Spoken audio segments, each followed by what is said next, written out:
Alors, chers amis, bonsoir, rebonsoir. Vous écoutez votre émission préférée et pourquoi pas. C'est votre serviteur Jean-Marie Vocal qui vous parle et nous recevons pour vous. Soyez à l'écoute et soyez surtout très attentifs, chers amis. Nous recevons nul autre que l'honorable député de Tabar, député de Delma Tabar, n'est-ce pas, cher député? Honorable député. On peut dire oui, et je profite de l'occasion pour dire un grand bonsoir à tous les fans de cette émission, spécialement ceux qui sont de Delma et Tabar. Super. Alors, chers amis, nous avons pour vous le député Arnel Bélizer qui va avoir une petite causette, une petite jazette avec nous. Et donc, suivez l'émission, vous allez pouvoir appeler. Nous allons prendre sûrement quelques questions, n'est-ce pas, député, de nos auditeurs. Peut-être pas 10 auditeurs, peut-être pas 20. Mais au moins 3-4 questions de la part de nos auditeurs qui vont sûrement vouloir poser quelques petites questions assez pimentées, n'est-ce pas? Bon, moi, vous savez, le nombre d'auditeurs qu'on peut recevoir, ça me fera vraiment du plaisir parce que quand je participe à des émissions, je ne parle pas pour les grinceurs de dents, je parle pour ceux qui puissent comprendre la situation où se trouve vraiment notre pays et surtout vraiment ceux qui souffrent à travers vraiment les zones défavorisées. Alors, le nombre d'auditeurs qu'on peut vraiment avoir, ce serait mieux pour mettre un peu plus de piclise, plus de sensation. J'aime ça, le piclise dans le griot, hein, Delano. Ah, je pense que tu n'as pas de micro. Va appeler El Junior. Bon, je mets la table, je dis que le bureau du député de Delma, Tabar, surnommé VEIO, c'est quoi ça, VEIO, cher député? VEIO, c'était une plateforme qui a été constituée durant les élections. C'est quelque chose qu'ils ont fait parce que l'estime qu'il avait pour le révérend Père Gérard Jean-Juste, c'est pour ça qu'on a appelé VEIO. Parce que VEIO, c'était vraiment juste une institution sociale. Mais après la mort de Père Gérard Jean-Juste, on l'a transformé en une plateforme politique qui était plus proche de la Valace. C'était pour ça que j'avais choisi vraiment VEIO. Est-ce que VEIO fait quand même un sous-groupe de la Valace présentement? Oui, on peut dire que c'est une structure qui vient vraiment de la Valace. Et je vais en profiter ce soir pour faire une différence pour les gens de Montréal entre famille Lavalas et Lavalas. Parce que moi, je suis Lavalas. Je ne suis pas encore membre de famille Lavalas. Et je profite de l'occasion pour saluer Madame Agathe Delaunay, qui était une servante du peuple haïtien. Très dévouée. Ouais, et qui a beaucoup fait pour aider vraiment dans notre bataille. Elle ne s'arrête jamais une minute pour aider dans la mesure du possible. Alors, c'est un plaisir vraiment de lui dire bonsoir à travers vraiment votre... Salutations spéciales, chère madame. Arnel Bélizer, vous faites partie d'une délégation d'élus de la Chambre basse qui vont plaider au Congrès américain pour la cause des victimes du 12 janvier dans le but de leur procurer des maisons et certaines autres choses. Donnez-nous un petit peu plus de détails par rapport à cette assertion-là. J'ai été à Washington il y a quelques semaines pour en discuter de la façon dont l'aide a été vraiment donnée en Haïti.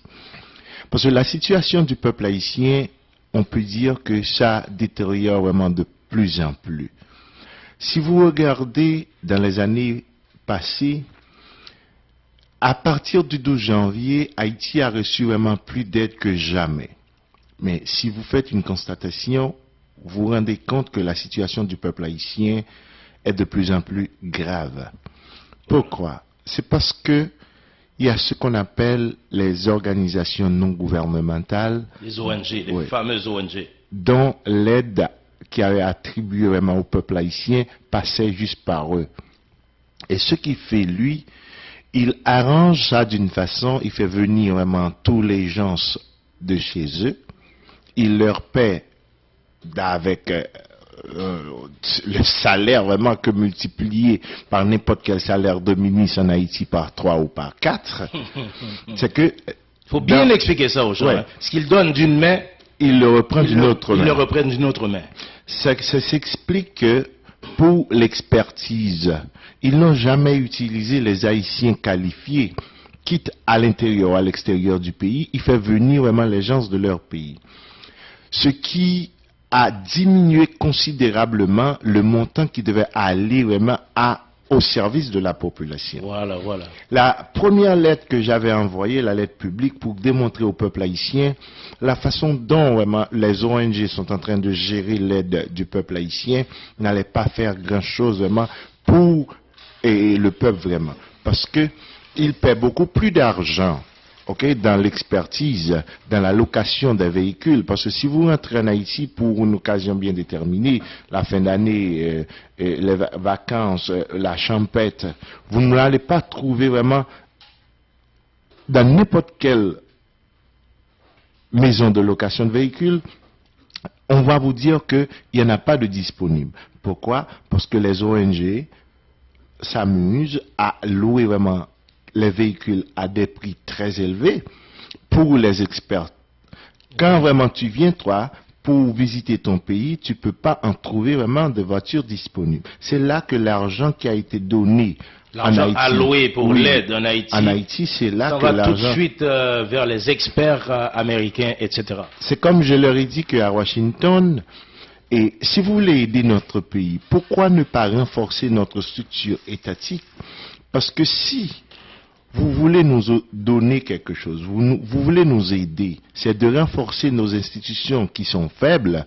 Dans 2-3 ans, nous serons capables de nous aider nous-mêmes. Okay. Au lieu de nous envoyer des experts qui coûtent au moins 60 à 70% plus cher que les experts de chez vous, et pour aider un pays qui dans une situation dégradante. Mais est-ce qu'il n'y a pas un autre problème, honorable député, parce que si on pense toujours à l'aide internationale qui vraiment qui est dilapidée par les ONG, est-ce qu'on n'a pas une certaine classe de bourgeoisie qui devrait prendre la relève pour essayer d'investir davantage dans le pays, ne serait-ce que de commencer à investir dans le pays?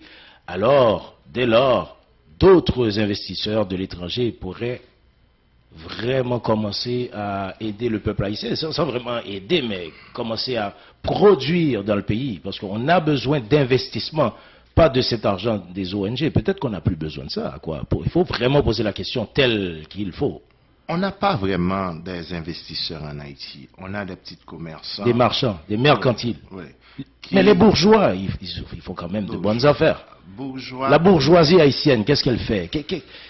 Quels sont les actifs des bourgeois haïtiens, des aristocrates, des hommes d'affaires haïtiens? Qu'est-ce qu'ils font dans le pays? On n'a pas de bourgeois en Haïti. On a un groupe de raquettariens qui s'amusent à dilapider vraiment les ressources locales, qui ne paient pas vraiment leurs taxes et qui vit toujours dans la compromission.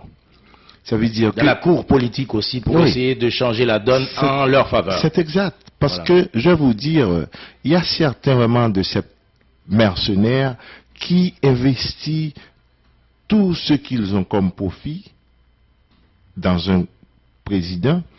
Quand le président arrive, maintenant, ils multiplient vraiment leur profit par 10.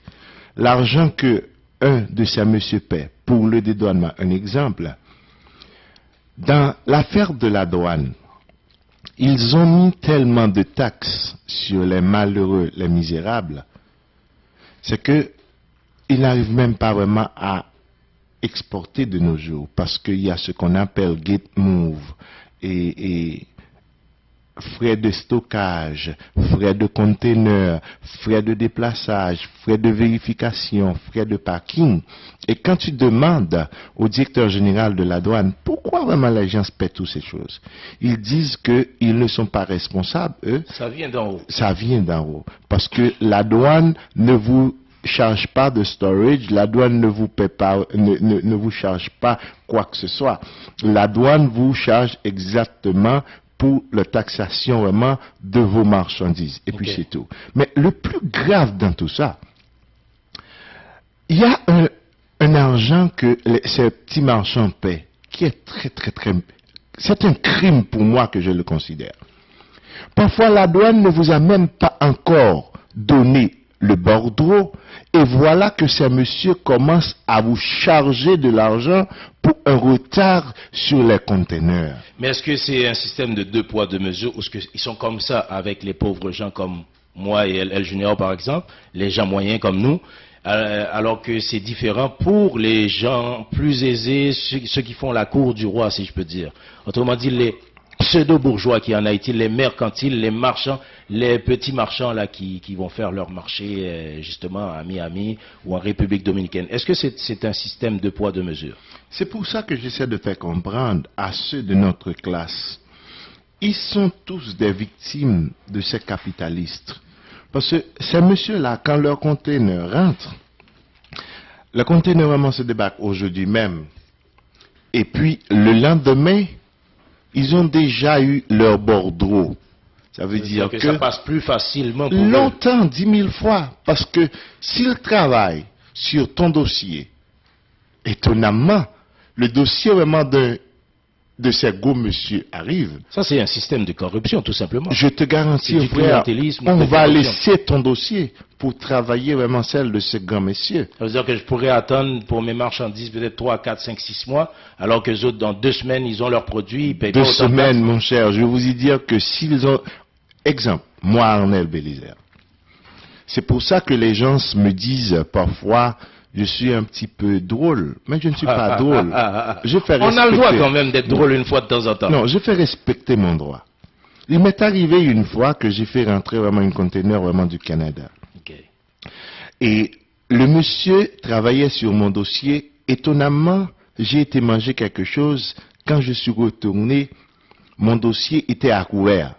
C'est-à-dire qu'ils ont mis ton dossier à l'écart. Et puis, il travaillait vraiment sur le dossier vraiment de monsieur Fitzmaurice. Ok. Et écoutez, parce que la station va s'identifier tout de suite, on n'a pas vraiment la même mise là-dessus.